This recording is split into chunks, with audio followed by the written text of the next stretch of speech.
ସକାଳୁ ଉଠି କରନ୍ତୁ ଏହି ତିନୋଟି କାମ। ଆପଣଙ୍କୁ ମିଳିବ ମାତା ଲକ୍ଷ୍ମୀଙ୍କର ଆଶୀର୍ବାଦ। ପ୍ରତ୍ୟେକ ବ୍ୟକ୍ତି ଚିନ୍ତା କରେ କି ତାର ଦିନର ଆରମ୍ଭ ଖୁବ୍ ଭଲ ଏବଂ ଶୁଭ ହେଉ।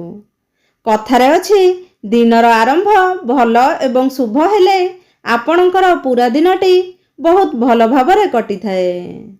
ଯଦି ସକାଳୁ ସକାଳୁ ମନ ଭିତରେ ସକାରାତ୍ମକ ଭାବନା ଆସିଥାଏ, ତେବେ ପୁରା ଦିନ ଆପଣଙ୍କର ମନ ଖୁସି ରହିବା ସହିତ କିଛି ଖରାପ ଚିନ୍ତା ମନ ଭିତରକୁ ପଶେ ନାହିଁ।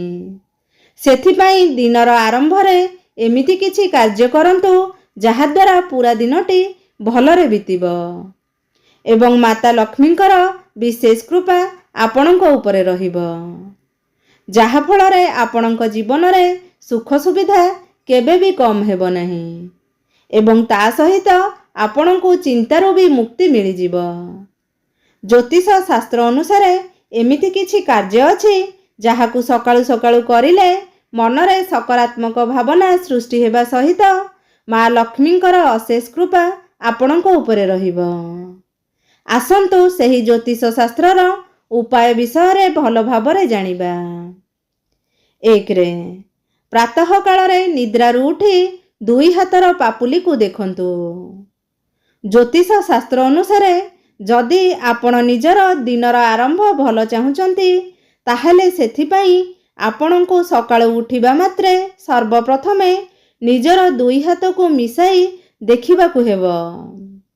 କଥାରେ ଅଛି କି ବ୍ୟକ୍ତିର ହାତରେ ମା ଲକ୍ଷ୍ମୀ, ଦେବୀ ସରସ୍ୱତୀ ଏବଂ ବ୍ରହ୍ମାଙ୍କର ବାସ ହୋଇଥାଏ।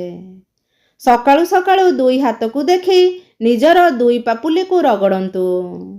ଜ୍ୟୋତିଷ ଶାସ୍ତ୍ରରେ ଅଛି ଯେ ହାତକୁ ରଗଡ଼ିବା ସମୟରେ ଏହି ମନ୍ତ୍ରଟିକୁ କରାଗ୍ରେ ବସତେ ଲକ୍ଷ୍ମୀ, କର ମଧ୍ୟେ ସରସ୍ୱତୀ, କରମୂଳେ ସ୍ଥିତେ ବ୍ରହ୍ମା ପ୍ରଭାତେ କର ଦର୍ଶନ କୁହନ୍ତୁ। ଦେଖିବେ ଆପଣଙ୍କର ଦିନ ସାରା ବହୁତ ଭଲରେ କଟିବ ଏବଂ ସବୁ କାର୍ଯ୍ୟ ସଫଳ ହେବାକୁ ଲାଗିବ।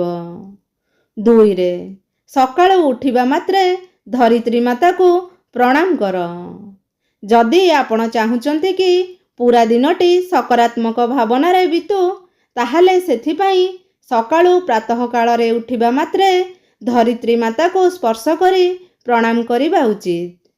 ଏମିତି କରିବା ଦ୍ୱାରା ବ୍ୟକ୍ତି ଭିତରେ ସକାରାତ୍ମକ ଭାବନା ଜାଗ୍ରତ ହେବା ସହିତ ଆପଣଙ୍କର ସାରା ଦିନ ଭଲରେ ବିତିଥାଏ।